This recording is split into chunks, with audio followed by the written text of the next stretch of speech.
Hello viewers.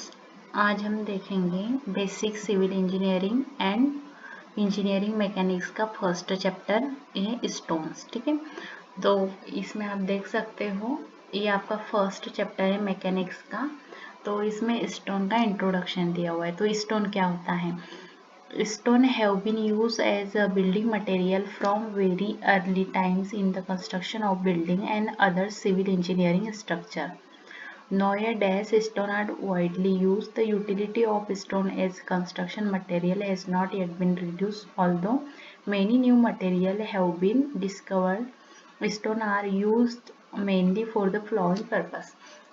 देखिए, आप देख सकते हो कि जो स्टोन है, ये स्टोन क्या होता है? बिल्डिंग मटेरियल के लिए पहले से यूज होते आ रहा है कंस्ट्रक्शन में, बिल्डिंग कंस्ट्रक्शन में और अदर सिविल इंजीनियरिंग स्ट्रक्चर में, और आजकल ये वाइडली यूज होते जा रहा है।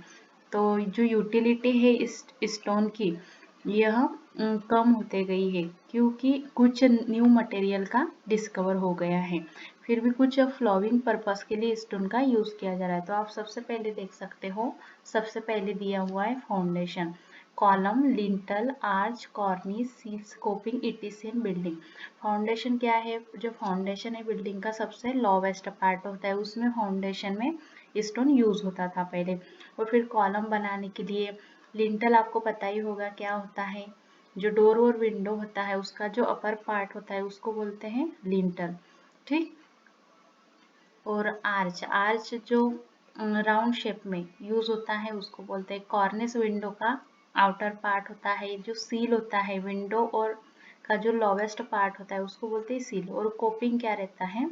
जो छत रहती है, छत के ऊपर जैसे पानी को रोकने के लिए स्टोन या फिर मार्बल का बनाया जाता है, उसको बोलते हैं कॉपिंग। तो उसके बाद में face work of the structure where massing appearance and ornamental features are the prime requirement. जैसे फेस वर्क मीन्स की जो आपकी बिल्डिंग है, स्ट्रक्चर है, तो उस पर कुछ सजावटी वर्क देने के लिए, मतलब मेसिव अपीयरेंस और ऑर्नामेंटल फीचर्स के लिए यूज किया जाता है। डैम, ब्रिजेस, रिटेनिंग वॉल, जो डैम होती है वहाँ पे स्टोन का यूज किया जाता है। ब्रिजेस जो पुलिया रहते हैं वहाँ पे, रिटेनिंग वॉल में, and other heavy structure. Construction of road as road metal, construction of permanent way, highway, ballast के फॉर्म में यूज किया जाता है।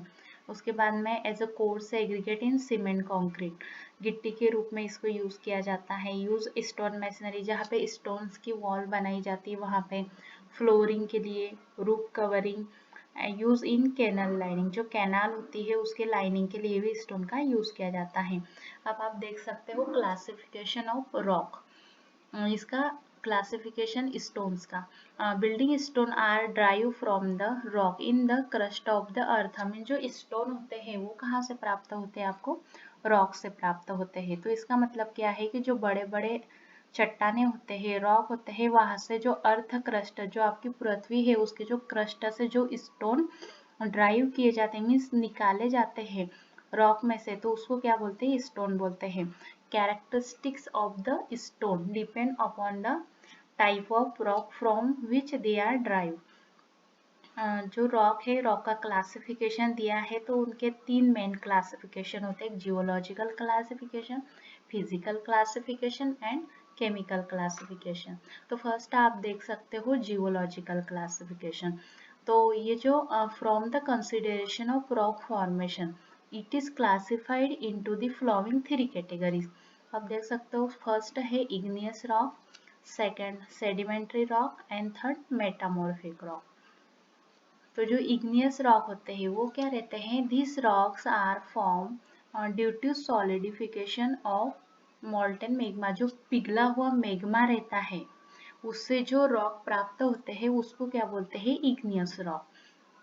दे मे बी फॉर्म इधर इनसाइड द अर्थ सरफेस और ऑन द अर्थ सरफेस। ठीक है, तो वो अर्थ पर भी हो सकते हैं और अर्थ के नीचे भी हो सकते हैं, मतलब वहां से आपको प्राप्त हो सकते हैं। This rocks have crystalline structure and glassy texture. ये जो इग्नियस रॉक होते हैं उसका जो टेक्सचर कैसे रहता है? ग्लासी रहता है और क्रिस्टलिन स्ट्रक्चर रहता है। और जो इग्नियस रॉक होते हैं वो हार्ड होते हैं, टफ होते हैं, dense, impervious, strong and durable होते हैं। जो मोल्टेन मैग्मा होता है, जो लावा रहता है, लावा क्या होता है, वो पहले जमीन के अंदर होता है, फिर उसके बाद में वो हीट जनरेट हो जाती है, तो उसके थ्रू वो बाहर आता है और कुछ टाइम बाद वो क्या करता है, एक स्टोन का रूप ले लेता है, तो उसको क्या बोलते हैं, इग्नियस रॉक। जो लावा और मैग्मा से जो स्टोन आप प्राप्त करते हो उसको बोलते हैं इग्नियस रॉक। तो कुछ एग्जाम्पल है इग्नियस रॉक के, जैसे कि granite, dolomite, basalt, trap, etc. And then आप देख सकते हो सेडिमेंट्री रॉक। तो सेडिमेंट्री रॉक क्या होता है, this rock are form by the weathering action of natural element of the original rock and subsequent transportation by air, river, glacier and sea and deposited different flat. The material of their formation at a different locality may be subject to mechanical, chemical or organic process. तो जो sedimentary rock होते हैं वो क्या रहता है, तो weathering action होता है, तो नेचुरली वेदरिंग एक्शन होता है। तो उसमें क्या होता है, कुछ रॉक जो रहते हैं, चट्टाने, वो क्या रहता है, हवा या पानी या ग्लेशियर के थ्रू या फिर सी के एक जगह से दूसरी जगह पे ट्रांसपोर्टेशन होता है उनको, और एक सुटेबल प्लेस पाके वो क्या हो जाते हैं, डिपॉजिट हो जाते हैं, मीन्स एक जगह पे थम जाते हैं या दब जाते हैं। फिर उससे क्या होता है, जो रॉक निर्मित होता है उसको बोलते हैं सेडिमेंट्री रॉक्स।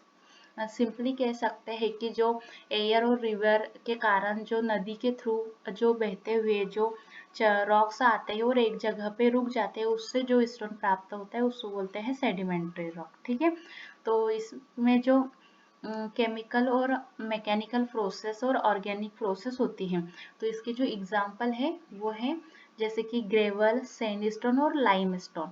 इसके एग्जाम्पल है, यदि सेडिमेंट्री रॉक आप देख सकते हो तो वो 3 एग्जाम्पल मैंने उसके, सैंडस्टोन, लाइमस्टोन एंड ग्रेवल। फिर उसके बाद में आता है मेटामॉर्फिक रॉक। जो मेटामॉर्फिक रॉक होता है वो क्या होता है, इग्नियस रॉक और सेडिमेंट्री रॉक के अंदर कुछ ट्रांसफॉर्मेशन होता है, उसके थ्रू जो रॉक जनरेट होते हैं वो होते हैं मेटामॉर्फिक रॉक। इसमें क्या होता है, जो प्रेशर और टेम्परेचर की वेराइटी के कारण ये रॉक जनरेट होते हैं। जो रॉक होते हैं वो मेटामॉर्फिक कहलाते हैं। एग्जाम्पल ऑफ मेटामॉर्फिक रॉक और gneiss, marble, quartz and slate.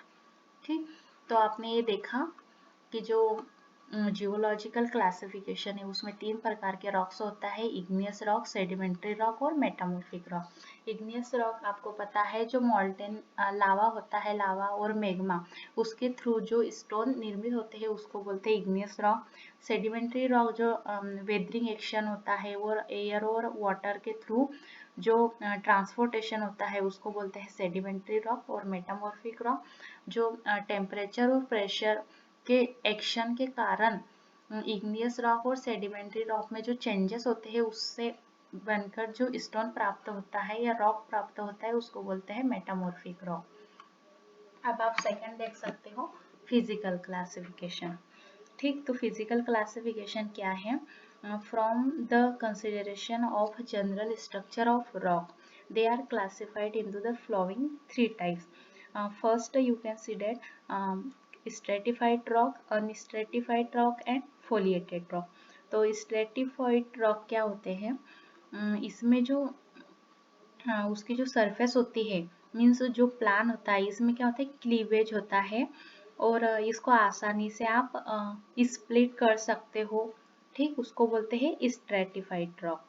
और अनस्ट्रेटिफाइड रॉक क्या होते हैं, ये जो रॉक होते हैं तो उसका कोई परमानेंट स्ट्राटा नहीं होता है और इसको आसानी से स्प्लिट कर सकते हैं अलग अलग शीट्स में, तो उसको बोलते हैं अनस्ट्रेटिफाइड रॉक।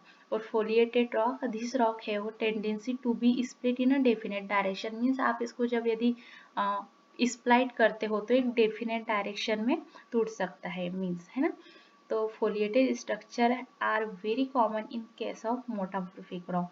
तो आप देख सकते हो स्ट्रेटिफाइड रॉक के कुछ एग्जांपल है, जैसे कि सैंडस्टोन, लाइमस्टोन और slate. Unstratified granite, basalt, trap. और फोलिएटेड रॉक में नीज स्टोन जो रहते हैं। फिर उसके बाद में आता है chemical classification from the consideration of rock constitute. Rocks are classified into three types: siliceous rock, calcareous rock and argillaceous rock। तो जो सिलिसियस रॉक होता है, दिस रॉक है वो silica as their main components, means कि ये जो siliceous rock होता है उसमें सिलिका की क्वांटिटी ज़्यादा होती है और जिसका मेन कंपोनेंट्स होता है वो कौन होता है, सिलिका होता है। तो ये जो रॉक होते हैं ये हार्ड होते हैं, ड्यूरेबल होते हैं और वेदरिंग एक्शन के द्वारा ये इजीली अफेक्टेड नहीं होते हैं। फिर आप देख सकते हो उसके example sand stones, trap, quartzite, granite etc. और इसके बाद में देख सकते हो सेकेंड आप कैलकेरियस। कैलकेरियस में क्या होता है, कैल्शियम की क्वांटिटी ज़्यादा होती है, मीन्स उसका जो मेन कंपोनेंट्स होता है वो कैल्शियम होता है। और उसके बाद में है आर्जेलियस रॉक। तो उसमें क्या होता है, दिस रॉक है वो क्ले और alumina as a their main components, mean जिस रॉक्स में एल्यूमिनियम की मात्रा ज़्यादा होती है, एलुमिना ज़्यादा होता है या उसका मेन कंपोनेंट्स होता है, उसको बोलते हैं आर्जेलियस रॉक।